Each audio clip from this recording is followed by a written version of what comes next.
Here's an example of how word diagrams work. First, you start with the word evict, for example, and for what is it, you define it, but I have the kids define it in their own words. I don't allow them to copy the definition word for word from a resource or like the dictionary, their phone, or their packet. What is it like? This is where I want them to kind of compare it to something that they understand. It's kind of like being kicked out of class.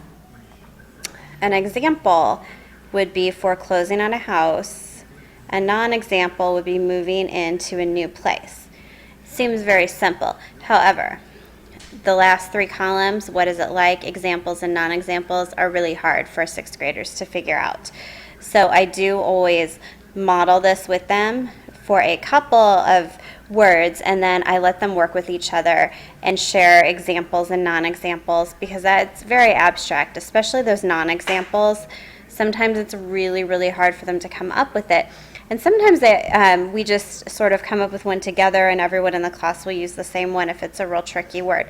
But I like that it's difficult and it makes them really think about the word. They have to know the word completely and they have to really understand what it is using the word diagram. So not all my students love this activity because it makes them think and it is difficult. So sometimes I'll hear moaning and groaning related to the word diagrams. But I know it's good for them, so I am not fazed.